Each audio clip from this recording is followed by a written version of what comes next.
आपको एक बात बताता हूं, मैंने ये शायद पहले कभी वीडियो में आप लोगों ने सुना होगा, मैंने बोली भी है। हमारे यहां पर एक एस्ट्रोलॉजर थे, अब नहीं है।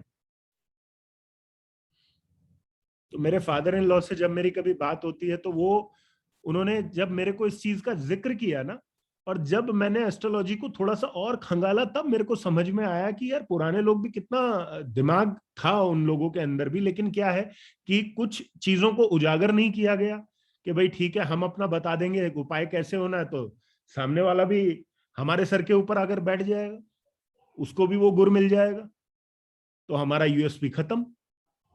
अब वो क्या करते थे कि वो जब भी हस्बैंड वाइफ के हॉरोस्कोप में ऐसी कोई प्रॉब्लम देखते थे, वो बोलते थे काम करो, हफ्ते के हफ्ते कोर्ट में जाओ और कोर्ट में एक साथ में लंच करके आओ।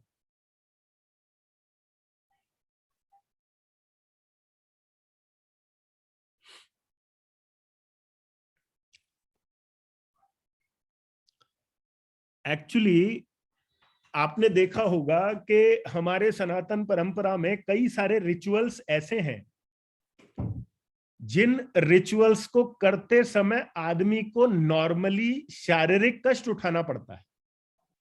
कई सारे रिचुअल ऐसे हैं। चलो भाई आप एक काम करो, ये परिक्रमा करो, कैसे करनी है? नंगे पांव करनी है। अच्छा वो चढ़ाई करनी है कहीं पर, कैसे करनी है? नंगे पांव करनी है। वो क्या है? वो 8th हाउस को यूटिलाइज करने का तरीका है। क्यों? नंगे पांव चलोगे, कांटा भी चुभेगा, कंकड़ भी चुभेगा, दर्द भी होगा, दर्द से कराओगे भी, फिर भी अपना काम करते जाओगे और खुशी खुशी करोगे। क्या कर रहे हो? अपने 8वें घर को कंट्रोल कर रहे हो, अपने 8वें घर को यूटिलाइज कर रहे हो और कुछ नहीं कर रहे।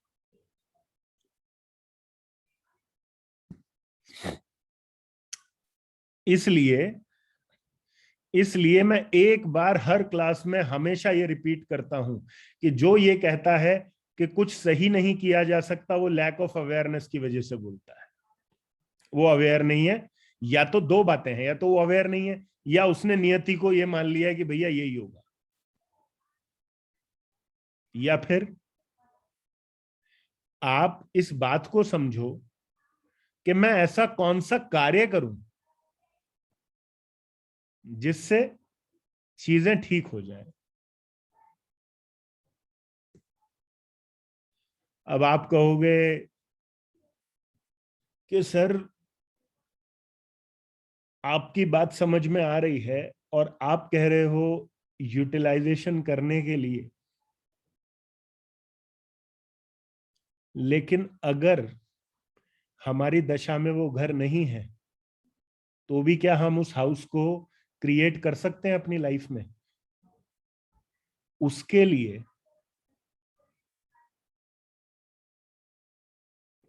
लिए आंसर ये है कि जब आप किसी हाउस को क्रिएट करना चाहते हो या किसी हाउस को प्रबल करना चाहते हो और दशा में कहीं पर भी उस हाउस का सपोर्ट आपको मिल रहा है, तो वो हाउस बहुत इजीली उसको आप एक्टिवेट कर पाओगे, काम पर लगा पाओगे। अगर कोई हाउस है ही नहीं और आप उसको वर्चुअली क्रिएट करना चाह रहे हो, तो वहां पर बहुत सारी चीजें जिसको हम डिवाइन ब्लेसिंग कहते हैं, परमात्मा की कृपा, बड़ों का आशीर्वाद, ये वो जितनी भी चीजें हमें बताई गई, वहां पर वो चीजें हम लोगों की हेल्प करती हैं उसको वर्चुअली क्रिएट करना। अब ये वर्चुअल क्रिएशन का मतलब क्या है, इस मतलब को अभी समझना, आप समझ जाओगे मैं आपको कहां लेकर जा रहा हूं। आप बीमार हैं, आप बीमार हैं, मान लीजिए बीमार हैं, है नहीं, तो छठा घर आपको बीमार कर रहा है। अब एक बात तो साफ है कि बीमारी से निजात पाने के लिए क्या करना पड़ेगा? 5वां घर। आप बीमार हैं तो बीमारी में भी खेल कूद कीजिए, बीमारी में भी मजे लीजिए, बीमारी में भी पेंटिंग कीजिए, खेलिए कूदिए, मूवी देखिए, हंसिए मुस्कुराइए, जो मर्जी करिए। और ये फॉर्मूला सिर्फ बीमारी में काम नहीं आएगा।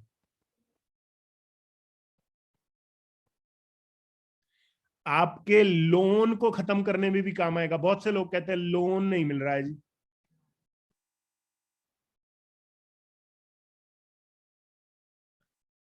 सॉरी, लोन बहुत हो गया है।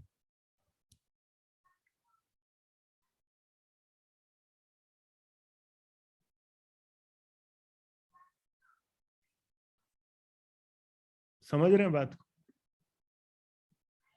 कल मैं क्लास ले रहा था, उस क्लास में मैंने एक बहुत इंपॉर्टेंट चीज बताई थी, मैं आप लोगों को ही वो चीज रिपीट करूंगा। फिफ्थ हाउस होती है आपकी बुद्धि। पंचम भाव आपकी बुद्धि का, आपकी इंटेलिजेंस का है। ये तो आप सब लोग मानते हैं, राइट? आपका अभ्यास, आपकी बुद्धि, आपकी लर्निंग, और सच पूछिए तो फोर्थ हाउस जरूर आपको पीस ऑफ माइंड देता है, लेकिन आपको आनंद की स्थिति में कौन रखता है, जिसके अंदर आप मजा करते हो, एंजॉय करते हो? Fifth house. फिफ्थ हाउस को कौन नुकसान देता है? Fourth house.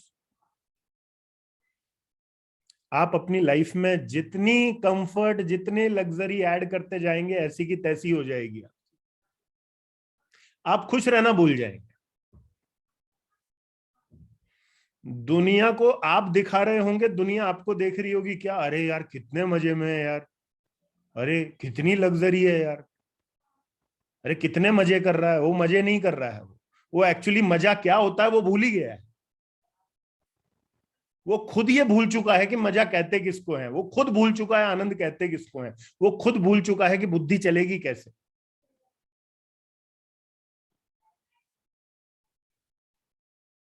कल मैंने सब लोगों को क्लास में एक उपाय दिया था कि एक महीने, 1 मंथ, अपने जीवन से ना जितनी भी लग्जरी है ना सब हटा दो। एक्सपेरिमेंट है यार, एक्सपेरिमेंट है। उसके बाद में मेरे को डिक्लेयर कर देना कि ये जो व्यक्ति है, ये इस बात को जस्ट ऐसे ही मनगढ़ंत अपने मन से कुछ बोले जा रहा है या इस बात में भी कुछ दम है। एक महीने के लिए अपनी लाइफ से लग्जरी को आउट कर दो। जो भी चीज आपको लग रहा है आपको कंफर्ट दे रही है, आप सोचो कि एक महीने मेरी रेमेडी है कि मेरे को एक महीना इसको हाथ नहीं लगाना है, इस चीज को। अब देखिए क्या क्या होता है उससे। सबसे पहले मजबूती मिलेगी आपके पंचम भाव को। आप लोग पूछेंगे जी पंचम भाव में क्या बस इतना ही तो है कि मैं खुश रह पा रहा हूं, यही तो पंचम भाव है? एक्चुअली पंचम भाव का जो डोमेन है वो इससे कहीं बड़ा है। पंचम भाव प्रकृति है, मदर नेचर कौन है जानते हैं? पंचम भाव है। अब आप लोग कहेंगे जी पंचम भाव का प्रकृति से क्या मतलब, कैसी बात कर रहे हो आप? प्रकृति का सबसे बड़ा सिंबल क्या है? प्रकृति का सबसे बड़ा सिंबल है एक बच्चा, एक जीव। प्रकृति की उत्पत्ति जो है, बेसिकली एक उत्पत्ति का सबसे बड़ा जो जीता जागता आपके सामने एग्जाम्पल है, जो आपके सामने चमत्कार है, क्या है? एक बच्चा ही तो है। वो क्रिएटिविटी है।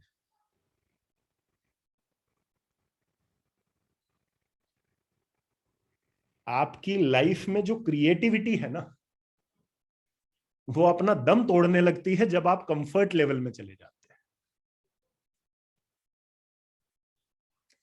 और जितने भी लोगों ने जीवन में कुछ क्रिएट किया है, जाकर आज की डेट में भी उनके जीवन में चेक कर लेना, वो लग्जरी होते भी उसको भोग रहे हैं या नहीं भोग रहे। आपको आंसर अभी क्या भी मिलेगा।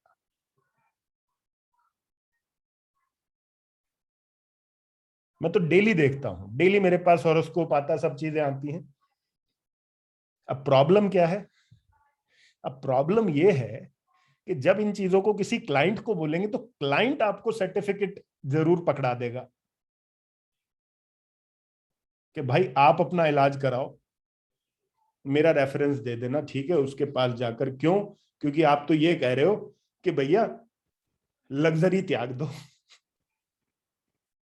क्या मतलब है? लेकिन एक्चुअल एस्ट्रोलॉजी तो यही है ना भाई, काम तो ऐसे ही कर रहे हैं ना। पराशर जी ने भी ये बात कही है कि 9th हाउस को नेगेट करता है 8th हाउस, जिसको आप रंध्र भाव भी बोलते हैं, रंध्र कह लीजिए, रंध्र कह लीजिए, मेरे को हिंदी थोड़ा सा उस तरीके से नहीं कनेक्ट कर पा रहा हूं मैं। क्यों?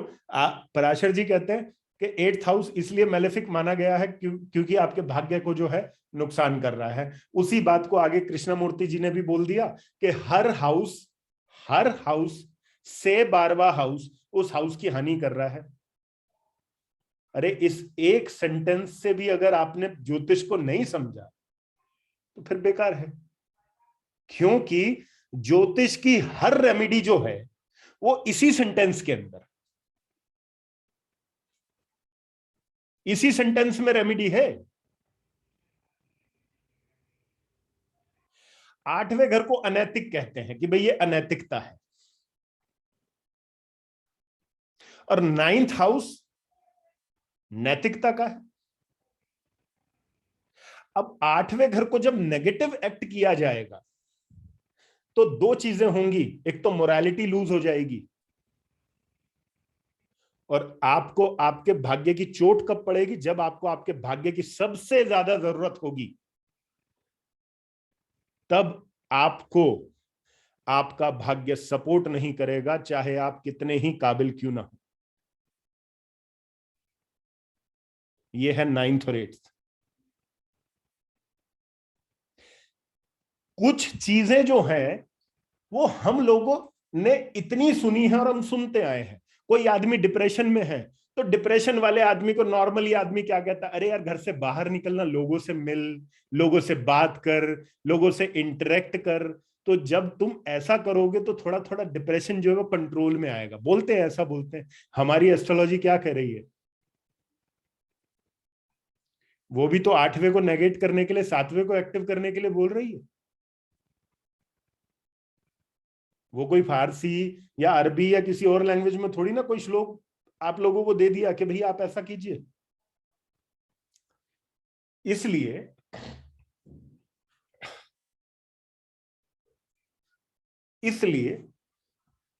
इस थ्योरी को जो अभी मैंने बताया, इसको ध्यान में हमेशा रखिए,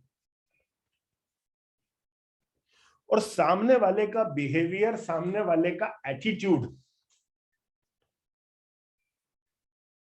और सामने वाले का जब आप एक जजमेंट ले रहे होते हैं कि भाई ये आदमी क्या है, इसके बारे में थोड़ा समझू तो सही, थोड़ा जानू तो सही, उस समय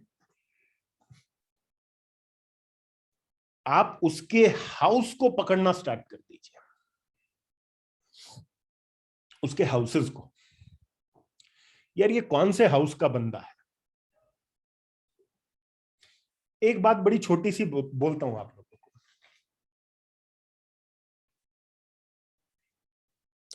कई आदमी अपने जीवन में पैसा पैसा पैसा करते हैं और पैसा बना भी लेते हैं इस कारण से। तो 24 घंटे फोकस ही एक चीज पर रहता है, पैसे पर। तो एक बात तो पक्की है कि उन्होंने एक घर जो है वो अपना इतना प्रबल कर लिया है जिसकी कोई हद नहीं। 2nd हाउस, 6th नहीं, छठा तो कस्टमर से आने वाला पैसा है, एकत्र करने वाला पैसा, जमा करने वाला पैसा, वो 2nd हाउस है। अब जो आदमी इस तरीके का माइंडसेट बना लेगा, उस आदमी को अगर कान में जाके हल्के से ऐसे भी आप लोगों ने कर दिया ना, हल्का सा भी उसको वो कर दिया, तो वहीं खत्म हो जाएगा वो आदमी। क्यों? क्योंकि वो पैसा करते करते करते उसने एक घर को खत्म कर लिया, अपने 3rd हाउस को।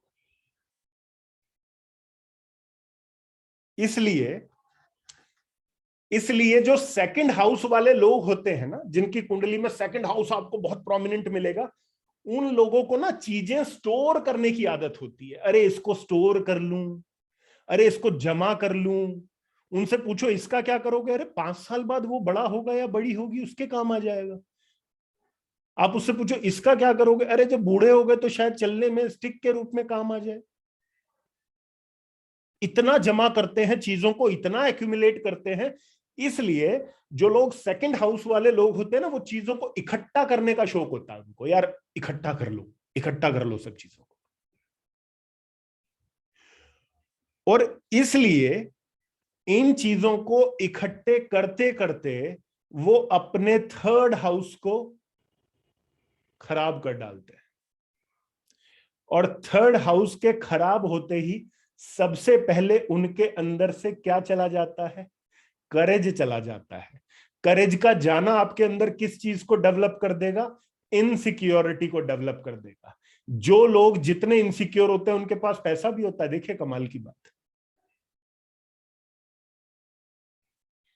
इनफैक्ट इसको अदर सेंस में भी आप बोल सकते हैं, जिसके पास पैसा होगा वो इनसिक्योर होगा ही होगा। उसके पास एक्युमुलेशन है ना चीजों का, इसलिए इनसिक्योर है। जिसके पास एक्युमुलेशन ही होगा उसके पास क्या होगा, कोई बात नहीं। उसके पास इनसिक्योरिटी क्यों होगी, वो बोलेगा यार मेरे पास कुछ है ही नहीं खोने को, आज तक कुछ इकट्ठा ही नहीं कर पाया, तो डर किस बात का होगा। समझ रहे हैं आप बात को, एस्ट्रोलॉजी ऐसे ही काम करती है। आप इस 12th हाउस की थ्योरी को ना जब अपनी डे टू डे लाइफ में लगाएंगे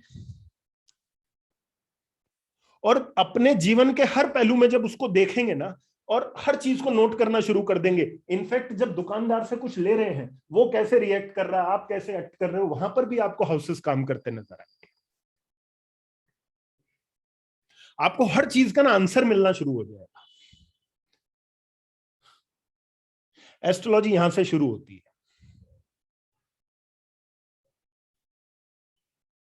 यहां से वो कनेक्ट होना शुरू होती है, वो आपसे कनेक्ट हो जाती है इस मोमेंट पे आकर। फिर आपको चीजों का पता लगने लगता है, ऐसे होगा ऐसे होगा, ये सब चीजें। ठीक है, चलिए। तो ये रेमेडी के ऊपर थोड़ा सा मैंने आप लोगों को बताया। अच्छा,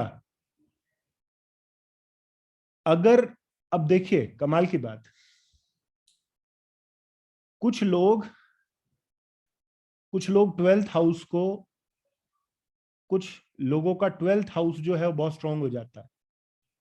ठीक है, या ये मान लीजिए उनको 12th हाउस का काम भी करना है, 1% ये मान सकते हैं।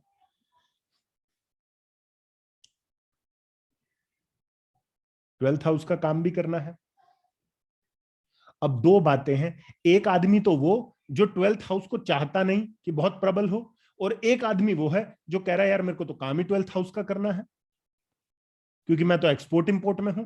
अब जो एक्सपोर्ट इंपोर्ट में है उसके लिए 12th हाउस पॉजिटिव है। उसको क्या चाहिए, उसको चाहिए वो ज्यादा मी, माई सेल्फ ये सब ना करे। मेरा है, मुझे ये पसंद है, मैं तो वहां जाऊंगा, ये मैंने बात कही है, ये बात मुझे बेकार लग गई। मतलब वो 24 घंटे यदि आदमी खुद में घुस गया ना और सिर्फ अपनी ही बात कर रहा है, सेल्फ सेंटर्ड हो गया, तो उसके सेल्फ सेंटर्ड नहीं होना, क्योंकि सेल्फ सेंटर्ड होने से दूसरा वीक पड़ जाएगा, दूसरा घर वीक पड़ जाएगा।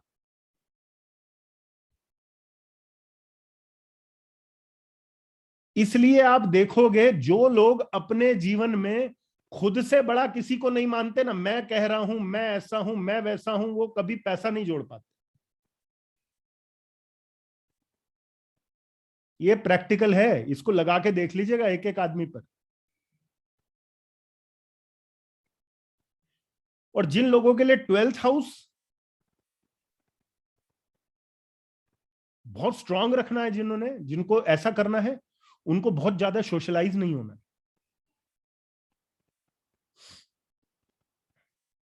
आपको प्रायोरिटीज सेट करनी पड़ेंगी।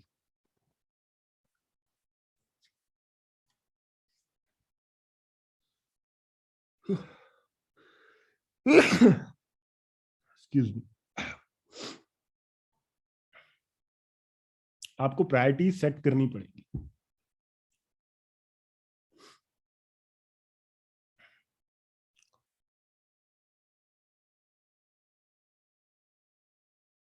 अब आप लोग रेमेडीज की बात कर रहे थे, तो आज हम रेमेडीज खत्म ही कर देते हैं ताकि आप लोगों के दिमाग में रेमेडीज वाली चीज हटी जाए। ठीक है,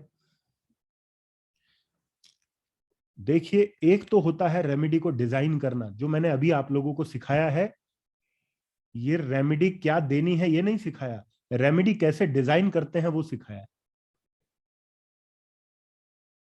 थोड़ा सा और अपने बुद्धि बल का प्रयोग करेंगे तो और अच्छे से आप और भी कई तरह की रेमेडीज जो है वो खुद से डिजाइन कर पाएंगे।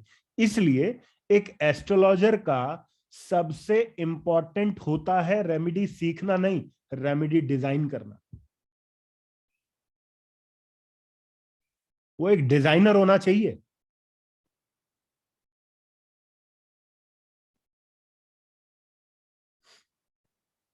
अभी मैं जिस थ्योरी पर काम कर रहा हूं, जब वो कंप्लीटली पूरी हो जाएगी, डॉक्यूमेंटेड हो जाएगी कंप्लीटली पूरी तरीके से, उसके बाद समझ में आएगा कि कितनी चीजों को क्या किया जा सकता है, किस चीज को ट्रिगर करके क्या किया जा सकता है। उसका अभी 1 या 2% झलक जो है वो मैंने दे भी दी है ऑलरेडी। ठीक है, तो रेमेडी जो है ना, वो बेसिकली पहली बात तो डिजाइन करने की चीज है कि आपको डिजाइन करनी आनी चाहिए कि क्यों ये आदमी अगर परेशान है तो इसको ये चीज करानी है। और रेमेडी की आर्ट सीखने से पहले या रेमेडी किसी को देने से पहले, ये जितनी भी चीजें मैंने बताई हैं सबसे पहले अपने जीवन में टेस्ट करो।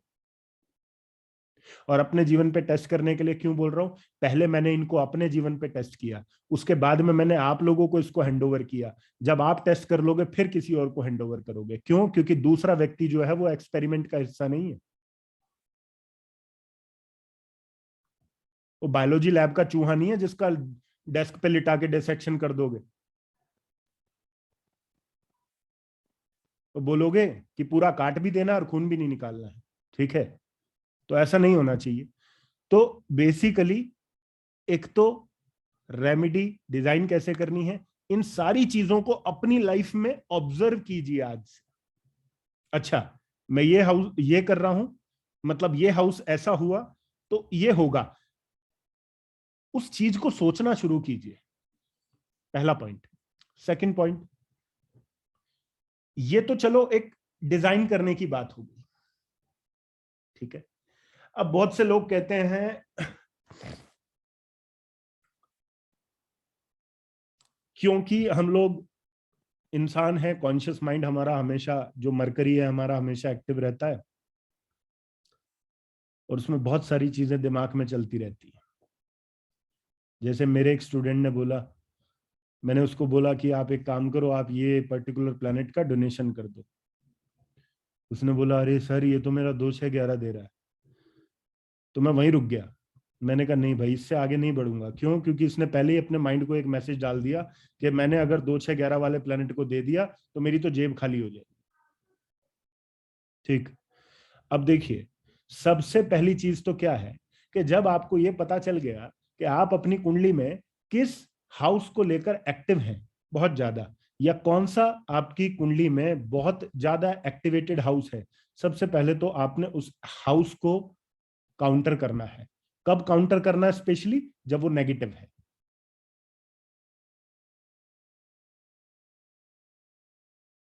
कैसे?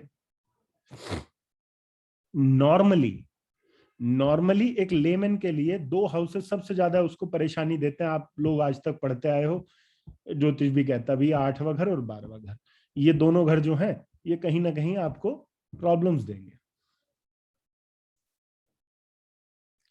अब 12वें घर को काउंटर करने के लिए नॉर्मली हम क्या बोलते हैं कि भैया आप डोनेशन कर लो, चैरिटी कर लो, मेडिटेशन कर लो। अब फिर बात वही आती है हमारे कॉन्शियस माइंड की। अब हमारा कॉन्शियस माइंड कहाँ के खड़ा हो जाता है, सर डोनेशन तो कर लो, लेकिन किस चीज की कर लो? आटे की करें, दाल की करें, चावल की करें, राजमा की करें, छोले की करें, किस चीज की करें? अब यहां पर अगर आइडियली पूछें तो आप कोई भी किसी भी रूप में डोनेशन करते हैं तो वो 12वें घर को वो चीज काउंटर करती ही करती है। पहली बात तो है ये। लेकिन अब वो जो 2 6 11 के फोबिया के मारे हुए हैं, जो 2 6 11 फोबिया है जिनको, अब उन लोगों के लिए क्या है? उन लोगों के लिए एक सरल सा पॉइंट ये है कि जो प्लेनेट 8वें घर से कनेक्ट है, आप उनको पकड़ लो।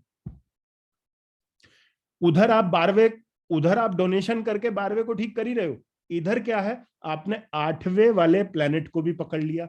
8वें वाले प्लेनेट को कैसे पकड़ सकते हैं? इस तरीके से पकड़ सकते हैं, जब आप अपनी महादशा की स्क्रिप्ट बनाते हैं, अंतरदशा की स्क्रिप्ट बनाते हैं, उस टाइम पर आप ये देखते हैं कि कौन सा प्लेनेट कहां पर बैठकर प्रॉब्लम्स क्रिएट कर रहा है। अब प्लेनेटरी स्क्रिप्ट जब आपने बनाई, तो प्लेनेटरी स्क्रिप्ट बना के आपको 3 प्लेनेट मिल गए, प्लेनेट, नक्षत्र, सब लॉर्ड। अब आपको 8वें घर की एक्टिवेशन देखनी है, कहां हो रही है, या 12वें घर की एक्टिवेशन देखनी है, कहां हो रही है, उसको करो, कोई दिक्कत नहीं है। आपकी वो इनसिक्योरिटी भी दूर हो गई जी, मेरा तो 2 6 11 कमजोर हो जाएगा, कुछ नहीं होगा।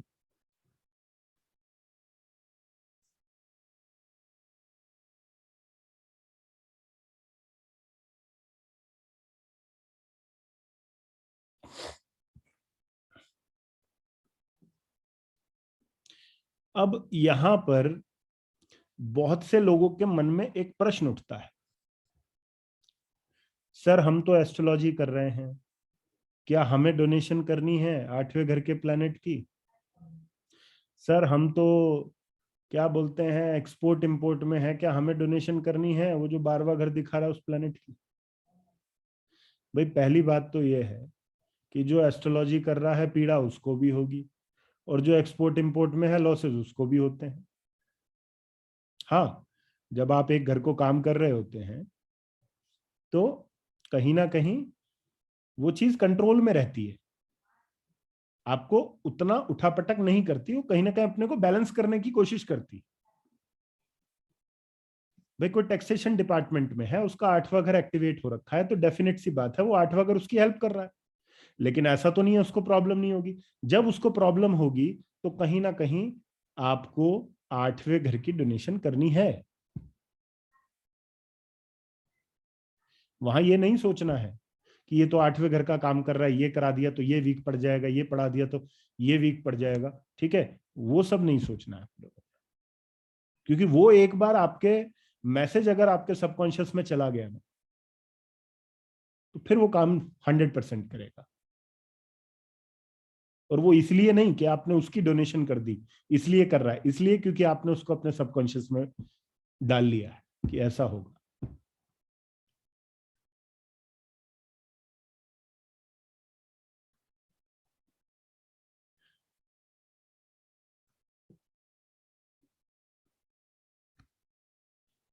केपी एस्ट्रोलॉजी के अंदर राशि का कोई रोल नहीं है रेमेडी को डिजाइन करने में।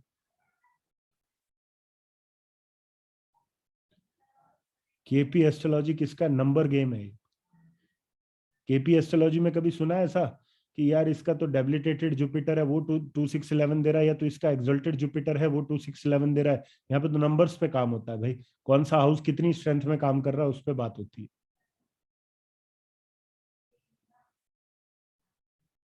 ठीक है, बट अगर बात राशियों की है और राशियों में किस तरीके से रेमेडी की जाती है, तो कभी मेरे पास समय रहा थोड़ा सा आप लोगों का कोर्स खत्म होने से पहले, तो मैं आप लोगों को वो भी बता दूंगा कि राशि को ध्यान में रखकर आप किस प्रकार रेमेडी कर सकते हैं। ठीक है, चलिए। तो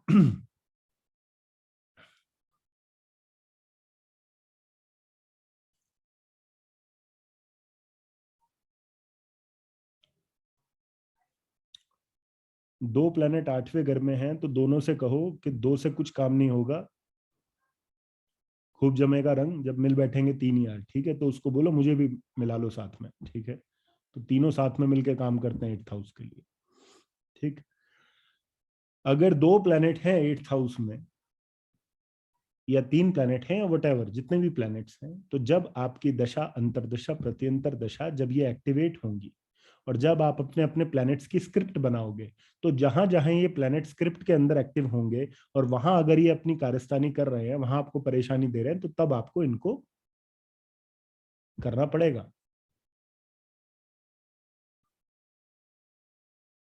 ठीक है।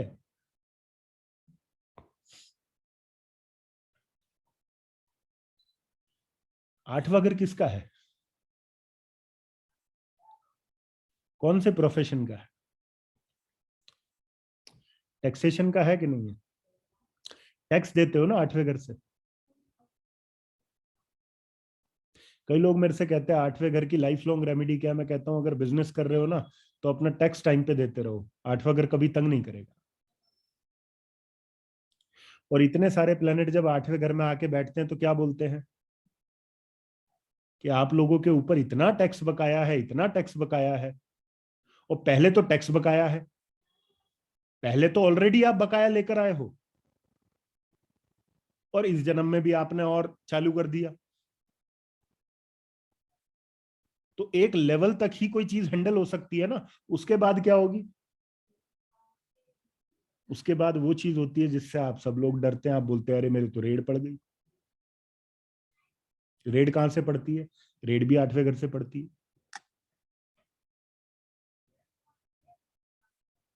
सीबीआई रेड आठवें घर से पड़ती है जब आपका प्लेनेट 10वां घर लेकर चल रहा हो और इन्वॉल्व कर ले आठवें घर को नक्षत्र लेवल पर, या नीचे भी उसकी रिपीटेशन हो जाए, तो आप सीबीआई रेड होगी आपके यहाँ पे। अब यहाँ पे मैंने 10th और 8th को क्यों लिया? 10वां घर हायर अथॉरिटीज को भी दिखाता है और गवर्नमेंट का भी है। 8वां घर प्रॉब्लम्स का है। प्रॉब्लम कहां से आ रही है? हायर अथॉरिटीज से आ रही है। जब आपकी कुंडली में इस प्रकार की दशा अंतरदशाएं आए, you need to be very careful regarding what you are paying as a tax amount. आपको पूरा पूरा टैक्स अमाउंट उस टाइम पे डालना है।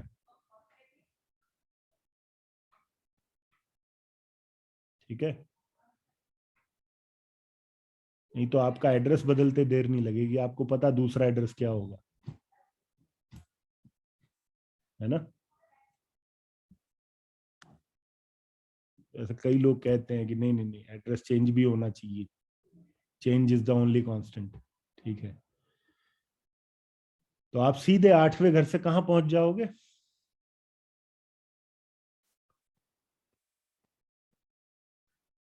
आठवां घर कहेगा कि भाई प्रेम का भाव तो पंचम है, और जब तुमने इतनी अनैतिकता करके मुझसे इतना प्रेम कर ही लिया है, तो चलो मैं तुम्हें उस भाव से मिलवाता हूं जिससे मुझे प्रेम है। वो उठा के आपको सीधे 12th हाउस में शिफ्ट कर देगा। ये लो जी। ठीक है, तो इस तरीके से आपने चीजों को देखना है रेमेडी करते समय।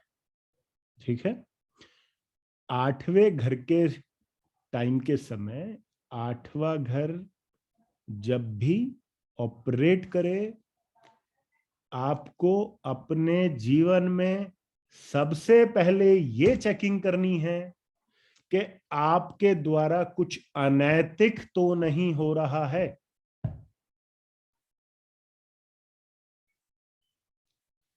क्योंकि कुछ भी अनैतिक करना आठवें घर की नेगेटिव एक्टिवेशन है। पॉजिटिव एक्टिवेशन क्या है? रिसर्च कर लो, बहुत बढ़िया है।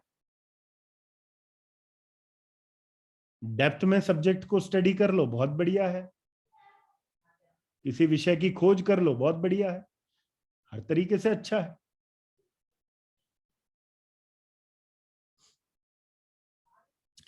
अब देखिए, जब भी आपका प्लेनेटरी पीरियड ऑपरेट करता है और उसमें आठवां घर प्रोमिनेंट होता है, तो सबसे पहले तो हम ये देखते हैं कि एक बात का तो हमें आइडिया हो जाता है कि भाई चलो इस आदमी को इस टाइम पे पीड़ा तो आएगी, लेकिन पीड़ा के तो कई सारे रूप हैं।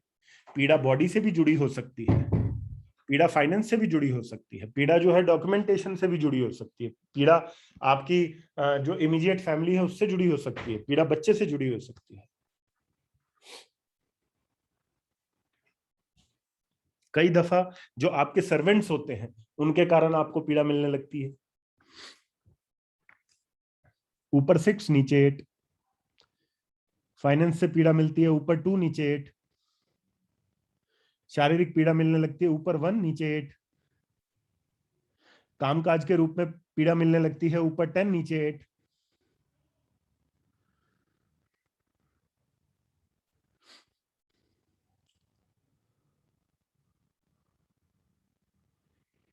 इन्वॉल्वमेंट में क्या है और कमिट क्या हो रहा है, इसका विशेष ध्यान रखिए। इन्वॉल्वमेंट 10वें घर की हो गई और आप खुश हो गए कि मौज आ गई, अब तो स्टेटस बढ़ गया,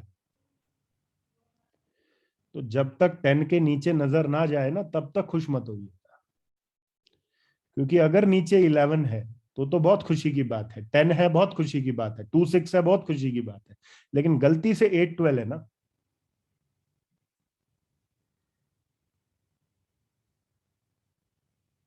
तो बोलते हैं ना कि आपके पोस्टर चिपक जाएंगे दीवारों। मींस ये डिसग्रेस का कॉम्बिनेशन बन जाता है। 10th हाउस, 10th हाउस जो है ना, अगर आप 10th हाउस को अपना फेम बोलते हैं,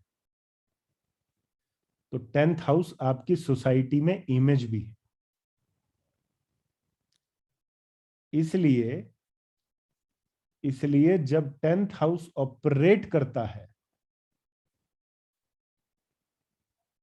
और सब लॉर्ड कमिट कर देता 8वें घर से, तो आपकी इमेज के टार्निश होने के पूरे पूरे योग बने रहते हैं और आप जाने अनजाने में उसको करते ही करते हैं।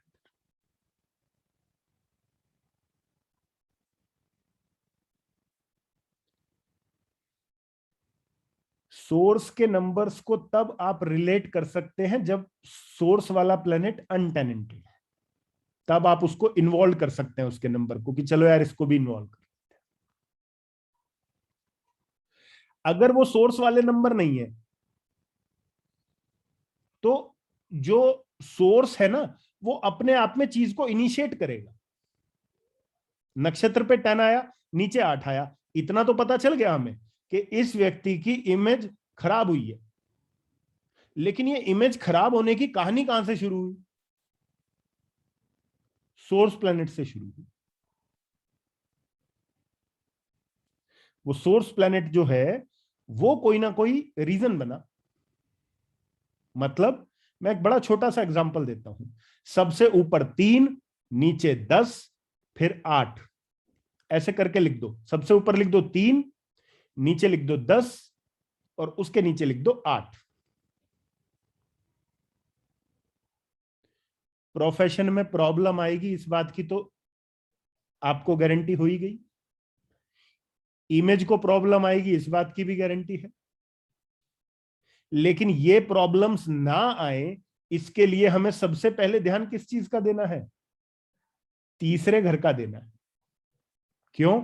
ये सारी चीजें तीसरे घर से उठ के आ रही है।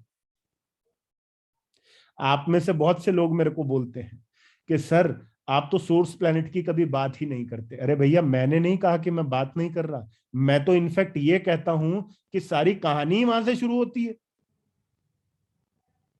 मैं ये थोड़ी बोल रहा हूं कि सोर्स प्लैनेट काम नहीं कर रहा। सोर्स प्लैनेट तो अगर देखा जाए तो केपी में सबसे ज्यादा काम कर रहा, क्योंकि आप एंड ऑफ द डे जिस चीज को लेकर खुशी मना रहे हैं या जिस चीज को लेकर आप रो रहे हैं, उस सब चीजों की शुरुआत कहां से हुई? वहीं से तो हुई है।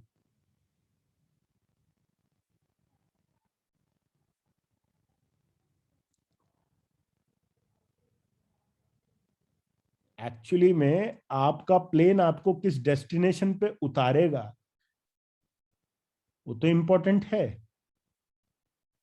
लेकिन आपका डिपार्चर कहां से हुआ है वो भी तो इंपॉर्टेंट है।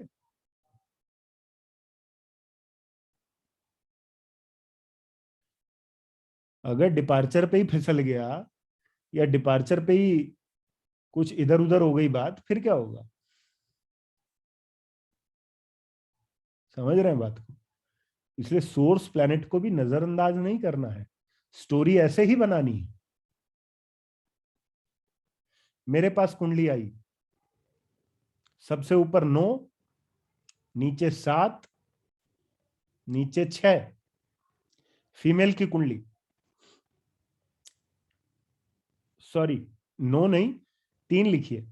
सबसे ऊपर 3, सबसे ऊपर 3, नीचे 7 एंड देन 6।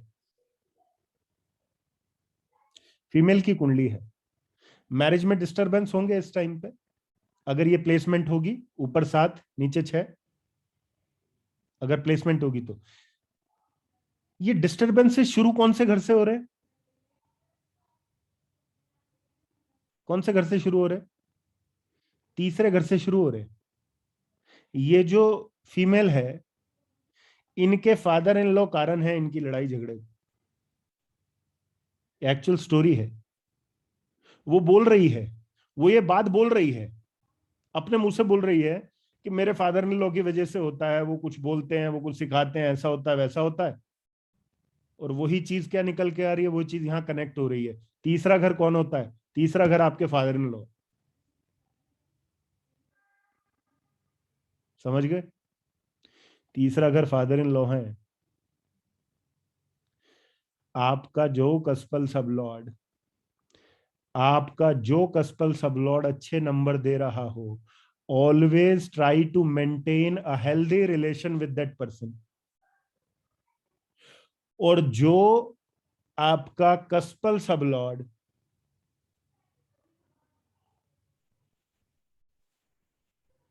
8-12 नंबर दे रहा है, always maintain a healthy gap with that relation. That's it.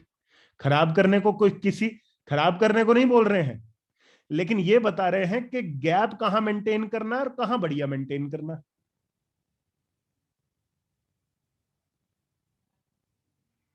आप आप रोड पे भी चलते हो, वहां पर भी लिखा रहता है, गाड़ी चलाते चलाते कितनी जगह आप देखते हो, मेंटेन सेफ डिस्टेंस।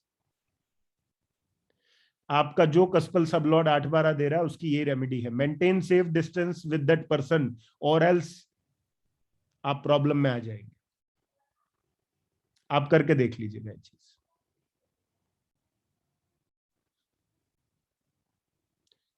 अभी के अभी अपना कस्पल सब लॉर्ड खोलिए, जितने भी हैं उसमें देखिए कोई प्लेनेट 8-12 दे रहा है, उस रिलेशन के कारण डायरेक्टली या इनडायरेक्टली आपको प्रॉब्लम होगी।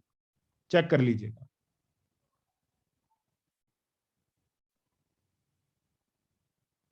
ठीक है।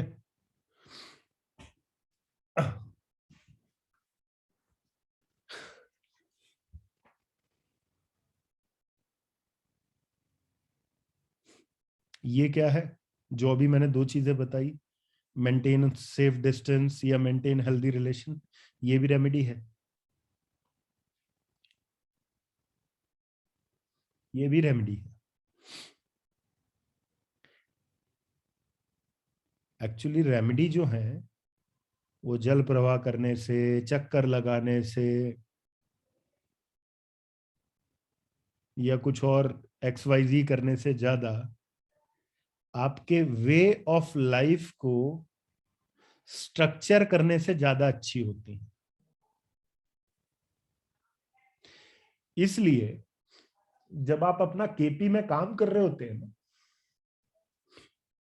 तो केपी को मैं सबसे अच्छा किस जगह पर मानता हूं? मैं केपी को इस जगह बहुत अच्छा नहीं मानता कि केपी प्रोडिक्शन बहुत अच्छी देती है, ये है वो है।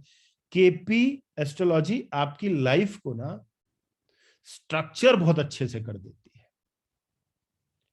आप अपनी लाइफ के डूज एंड डोंट्स बहुत अच्छे से सेलेक्ट कर सकते हो केपी से, अगर आपने थोड़ी भी मेहनत कर ली तो। बहुत थोड़ी, बहुत माइन्यूट लेवल पर मेहनत करके आप केपी के अंदर अपने डूज एंड डोंट सेलेक्ट कर सकते हैं। समझ गए? ऐसे रेमेडी करनी है। रेमेडी का सूत्र जो है वो यही है।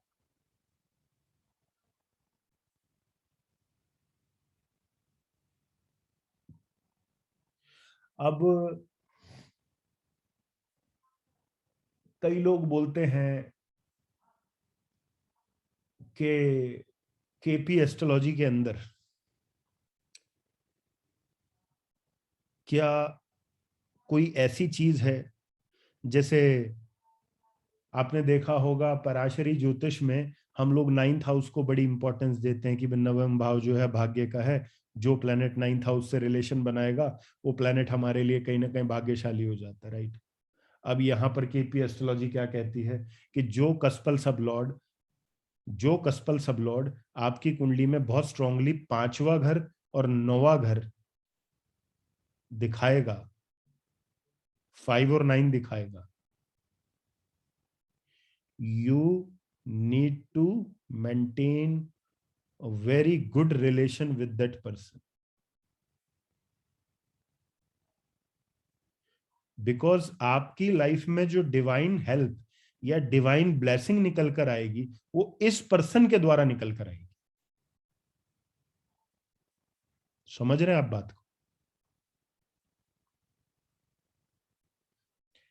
आपकी लाइफ में मैंने आप लोगों को एक कॉम्बिनेशन बताया था, याद है आप सब लोगों को? कौन सा कॉम्बिनेशन बताया था डिवाइन ग्रेस का? कि कौन सा कॉम्बिनेशन हर प्रॉब्लम को आपसे दूर निकाल देता है? 5-9, 5-9। अब कोई तो कस्पल सबलोड आपका होगा 1 से 12 तक, जो ये नंबर्स लेकर बैठा होगा 5-9। मान लीजिए वो 10th कस्पल सबलोड है, सपोज कीजिए that is your 10th CSL। अब कई लोग बोलेंगे सर मेरी कुंडली में नहीं है, कोई प्रॉब्लम नहीं है, नहीं है तो प्रश्न कुंडली लगा लो, क्या प्रॉब्लम है? प्रश्न कुंडली लगा लो। अब जिन लोगों की कुंडली में 10th कस्पल सबलॉर्ड 5-9 जैसे नंबर दे रहा है, 10th CSL 5-9 जैसे नंबर दे रहा है, आपको चाहिए कि आपका करियर बहुत बढ़िया चले, सब कुछ बहुत अच्छा चले, आपको अपने मदर इन लॉ से रिलेशन खराब नहीं करना है।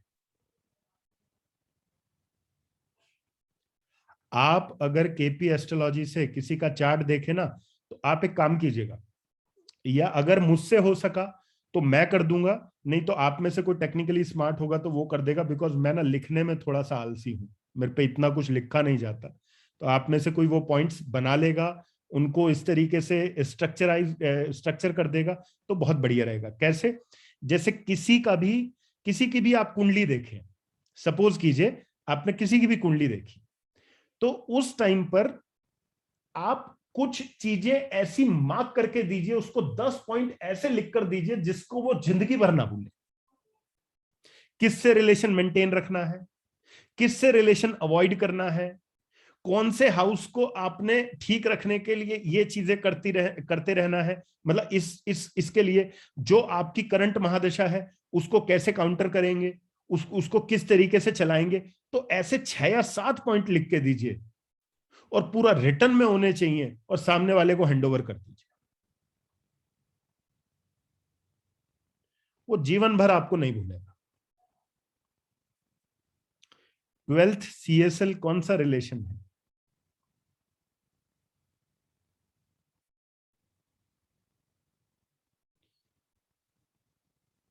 ट्वेल्थ CSL कौन सा रिलेशन है?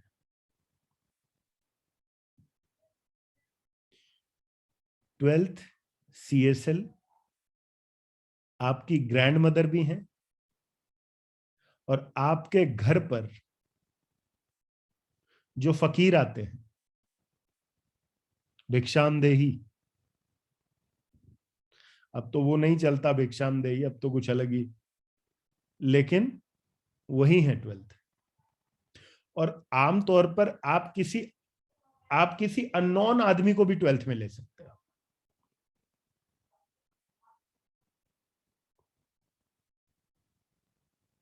ठीक है, एक क्लास में एक काम करूंगा मैं, एक क्लास में आपको एक हॉरोस्कोप पर ना सारी की सारी चीजें स्टेप बाय स्टेप 10 पॉइंट होंगे, वो 10 के 10 पॉइंट वो करके दूंगा, वो आपको जीवन भर याद रहेगा, वो बेस्ट रहेगा।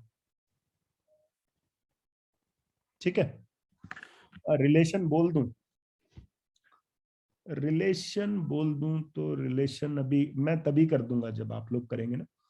तो मैं आपको एक कुंडली बताऊंगा, वो कुंडली को उसी तरीके से 10 पॉइंट हम लोग लिखेंगे, उन 10 पॉइंट के अंदर आप सब चीजें समझ जाएंगे।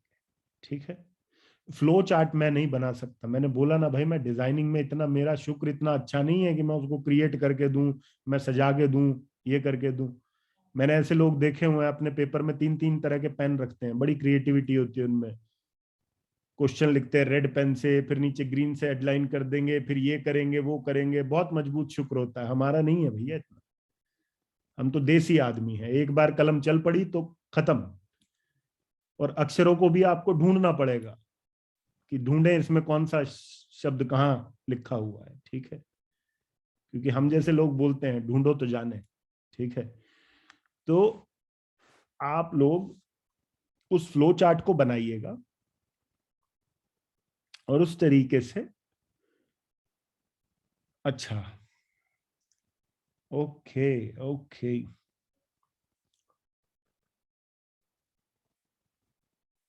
चलो आज एक सूत्र देता हूं आप लोगों को।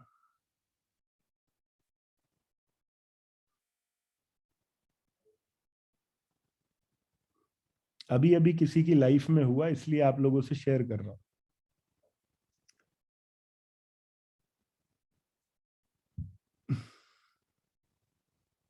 अपनी लाइफ जो रही है वो हमेशा एक्सपेरिमेंटेशन का पार्ट रही है, और कई एक्सपेरिमेंट्स ऐसे हुए हैं कि बाद में मेरे को भी शौक लगा यार ये हो कैसे गया, लेकिन एक्चुअल में वो हो गया।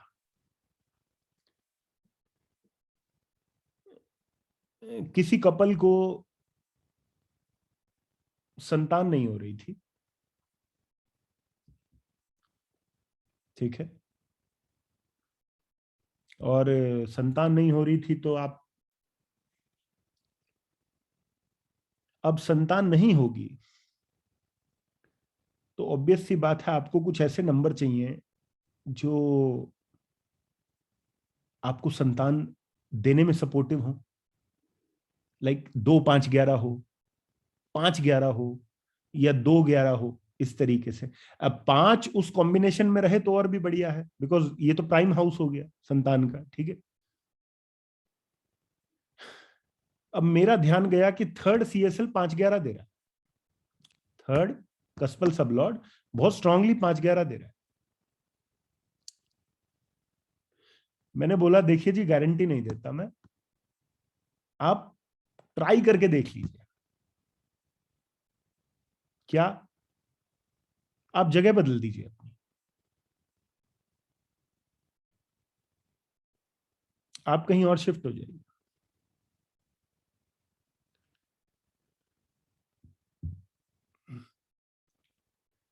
6 महीने में कंसीव हो गया।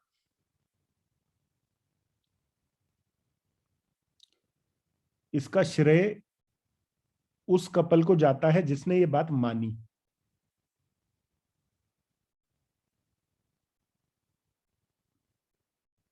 कृष्णमूर्ति जी को तो जाता ही जाता है, उन्होंने इतनी बढ़िया साइंस बनाई।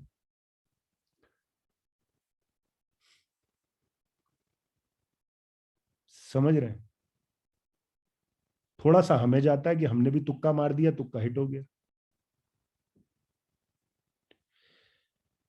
एक्चुअली जब व्यक्ति किसी जगह को बदल लेता है, कहीं दूसरी जगह शिफ्ट हो जाता है, वो अपने तीसरे घर को एक्टिवेट कर देता है। अब थर्ड CSL वहां पे 5 11 जैसे नंबर दे रहा था, जिसमें इच्छा पूर्ति भी आ रही है और बच्चा भी आ रहा है। काम कर गई भाई चीज।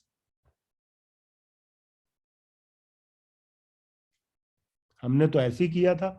अब हो सकता है, देखिए मैं ऐसा नहीं बोलता कि ऐसी कई सारी चीजें हुई हैं, ये मतलब हुआ, ये एक्सपीरियंस हुआ, मैं आप बता दिया कि भाई ये ऐसा हुआ है। अब आप लोग भी अपने साथ साथ देखेंगे। इनफैक्ट अभी मेरे पास कल या परसों में मैसेज आया था, श्री का मैसेज आया था। आप में से काफी लोग जानते होंगे श्री को,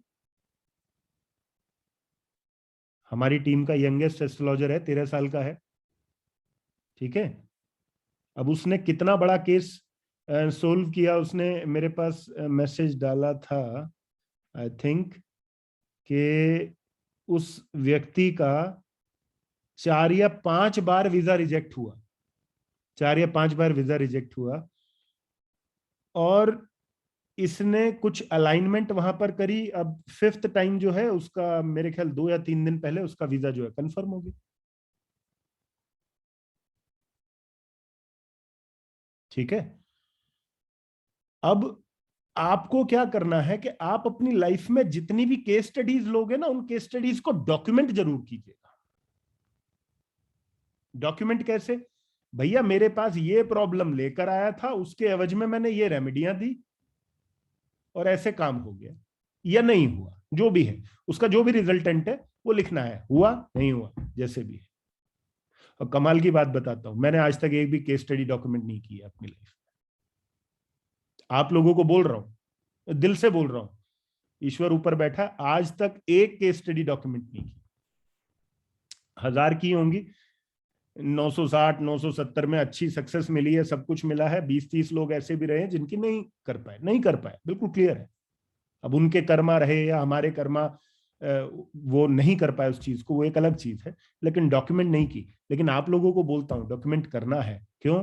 क्योंकि इतनी चीजों को मेमोराइज करना आप लोगों के लिए इनिशियल स्टेज में बहुत वो नहीं रहेगा। और क्या है, ये डॉक्यूमेंट करने से क्या होगा कि आपको अपनी चीजों का ये पता भी चलेगा कि मैंने ये रेमेडी दी, तो मतलब अगर मैं इस पॉइंट को हिट करता हूं या इस नब्ज को दबाता हूं तो कहीं ना कहीं ये चीज काम करती है।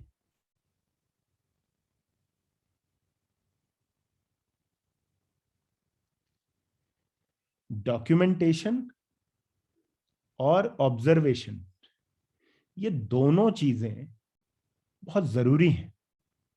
अब आप लोग बोलेंगे कि सर डॉक्यूमेंट करने में भी क्या कोई बात छुपी है? मैंने आपको क्लास के स्टार्टिंग में एक बात कही थी कि ये जो 12th हाउस वाली थ्योरी है ना, ये हर चीज पर अप्लाई होती है। आपके पांचवें घर को नेगेट करता है चौथा घर, जो आपको सॉल्यूशंस नहीं देने देगा।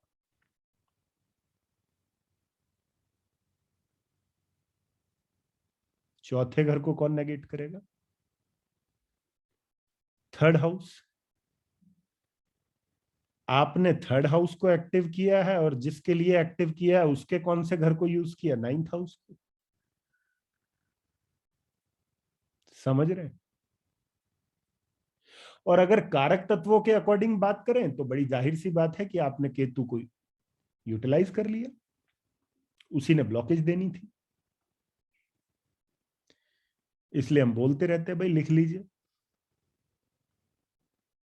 फिर दोबारा से बन जाइए। छठी सातवीं के बच्चे जाके मांग लीजिए कर्सिव राइटिंग की एक कॉपी, बड़ा मजा आता था टेढ़ा टेढ़ा लिखने में, गिरा देते हैं अक्षरों को। ठीक है? तो हर चीज, हर एक्टिविटी जो है कहीं ना कहीं एक रोल प्ले कर रही है। आपको वो एक्टिविटी डिफाइन करनी है। केपी एस्ट्रोलॉजी उस एक्टिविटी को डिफाइन करने के लिए, उन एक्टिविटीज को स्ट्रक्चर करने के लिए सबसे बढ़िया टूल है। Does typing in computer improves Ketu? No, not at all. Ketu is anything uh, which is having a traditional nature, you can say. कोई कोई चीज जो जो जड़ों से जुड़ी हुई है, जो पता नहीं कब से चली आ रही, दैट इज केतु।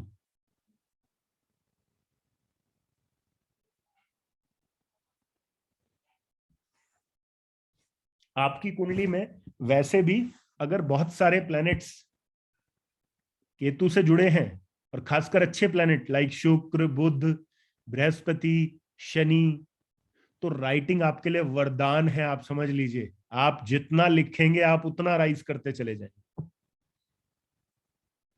आपके लिए वरदान रहेगा राइटिंग। मतलब आप कुछ मत करिए, आपकी कितनी बड़ी रेमेडी हो जाएंगी राइटिंग से, बहुत बड़ी बड़ी।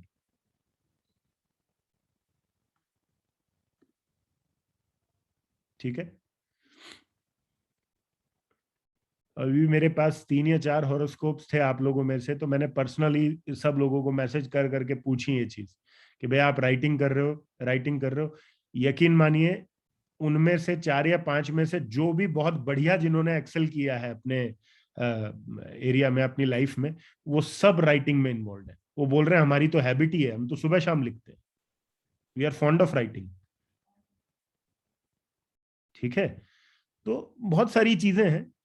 आगे आगे जब मैं कुछ, अभी जो मैंने सीरीज शुरू की है उसमें मैं और भी इस तरीके की काफी चीजें शेयर करूंगा, तो आप उसको थोड़ा सा देखिएगा, आप लोगों के लिए और फायदेमंद रहेंगी वो चीजें। ठीक है जी?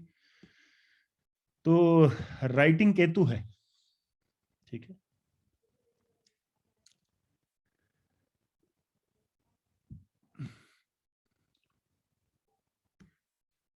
तो CSL क्या नंबर दे रहे हैं, 8 12 क्या है, दशा किस हिसाब से काम कर रही है, कौन से नंबर्स दे रही है, ये सब चीजें आपको समझ में आई। अच्छा,